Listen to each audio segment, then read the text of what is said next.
We're here to talk to you about Sexes. That's our festival. It came to me in a dream about 4 years ago. It was a dream of the best exhibition I'd ever been to that thought about sex and gender from the perspective of everyone's gender, that seemed to manifest a kind of feminism as wide as the species. I walked around the exhibition, I could see the name of the exhibition on the roof, SEXES. It's a palindrome. It rotates around the X. That's sexy.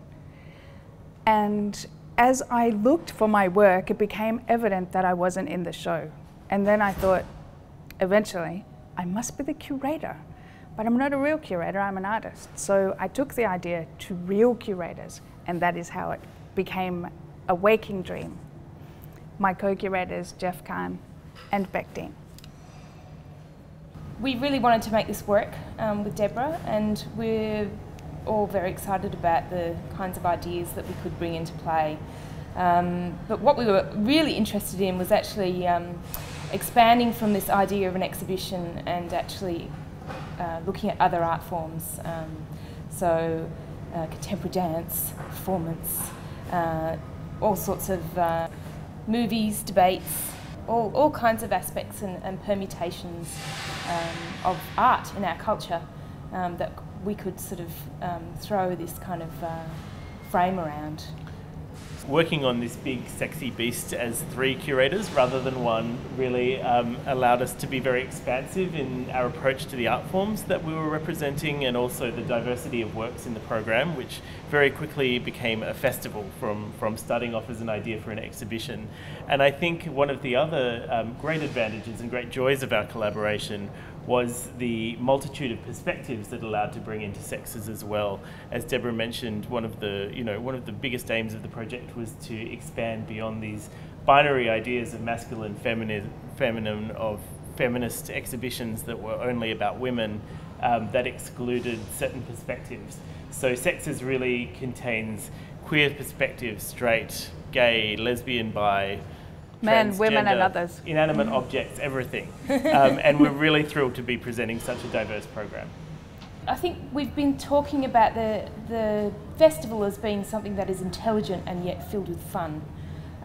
So we didn't want to do the fun at the expense of important theory and important ideas about not only art practice but about expressions of gender in our culture, and the other issues that are actually really quite pertinent today and going on in the media more broadly.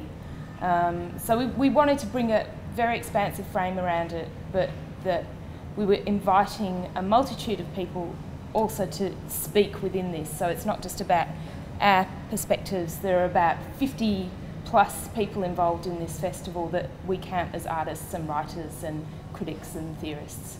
And it was important for us to actually invite those very active minds into play as well, because we don't know everything and we can't possibly do all of those things ourselves.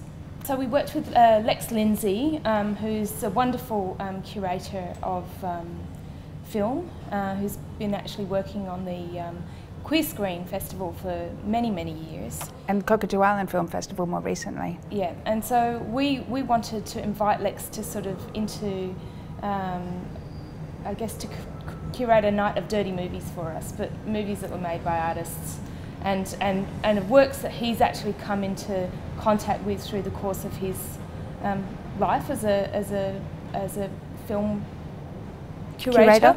Yes. This is an area of practice that I know very little about, and so it was really wonderful to bring Lex in to sort of really draw some interesting work into that frame for us. At another end of the spectrum, we invited Glory Hole, who are a local queer thrash band, to curate a night of queercore thrash music in the same space. So that, I guess, brought in a whole different group of people who are very actively engaged in gender politics and issues around sex and gender, but engaged with those ideas in a very different way. So that was a super fun night that I would also say was a night of critical discourse in its own way. Yeah. And in the art exhibition, for instance, we commissioned a major new work from Chidam Idemir, who's a Sydney artist who made a spectacular work that I just did a tour of actually, which is both probably the physically biggest work in the entire exhibition, but which is paradoxically invisible. And it is a work that tries to enliven discourses around the face veil and veiling more generally of Muslim women in Western culture and under the Western gaze. So, and that is a work which is very, very challenging actually, and confronting, and also dead set hilarious. It is. There's a lovely humour in that work, and I think at the opening night, Chidam actually performed inside the burqa. She was rigged into this gigantic construction, and I don't think anybody noticed at first. And then slowly, the rumour of her being present in the burqa spread throughout the crowd, and it became a real favourite on the night. In the much more intimate circumstance of the weekend in the gallery, we had Maudie Davey re-perform her absolutely legendary 1994 work, My Cunt. Am I allowed to say that? You have. I have. Which remains as astounding, so as absolutely gobsmacking, heart-stopping as it was in 1994 when I have to admit I first saw it.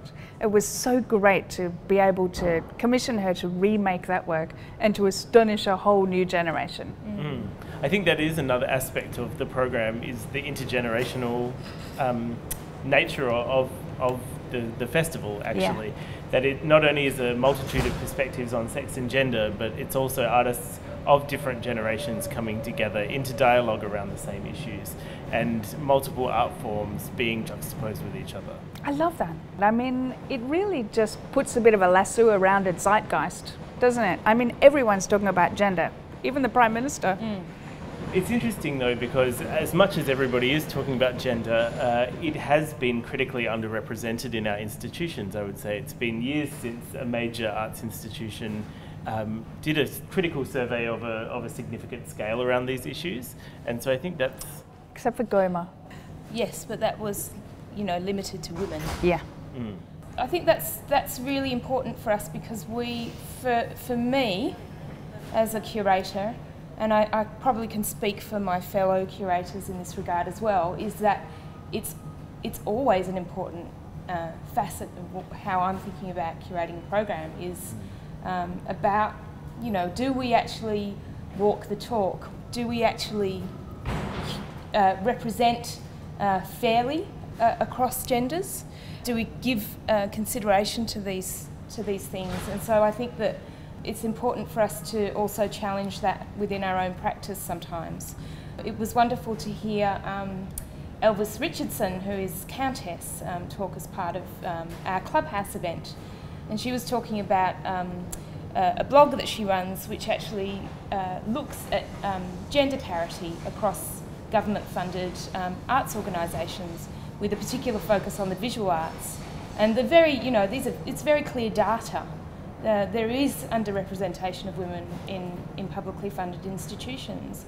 And so it's really important for us to address that issue at a basic level, and then to start to think about other things as well that come into play. So I guess that's a starting point, but it allows us to then think through other things that are perhaps more interesting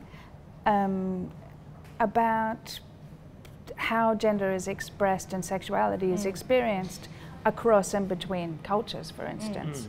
So we got to complicate all of the questions that we asked ourselves, and for that it is really amazing to have three heads. Yes, absolutely. And I think for the three of us as artists and as curators, sex and gender are issues that don't go in and out of fashion in terms of their currency. They're issues that actually underpin everything that we do. And I know as a curator, it's always present in my mind, and it's about bringing that presence to the foreground and creating a platform where we can draw out some of those complexities and create a forum for new audiences to engage with those issues.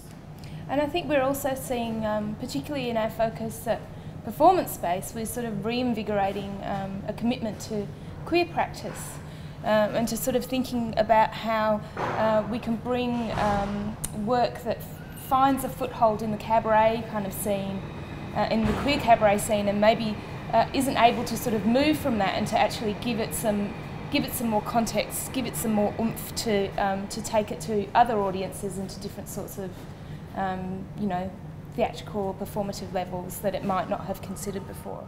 I think Sexes is only a project that could have happened with the input of 3 curators, and that has collaboration at its heart, because it's a project that's about breaking binaries and celebrating multiple perspectives and really embracing a sort of diversity of positions when it comes to sex and gender. So I think it's all been a process of discovering for us what those positions are, and sometimes they've been confronting positions, sometimes they've been exciting positions, but I think the collaboration has been what's driven that. So hard for this to not sound all saucy. It's very easy to talk double entendre when you talk sex. It's been double entendre land around here. Oh, say. Cool. That's perfect. Thank you.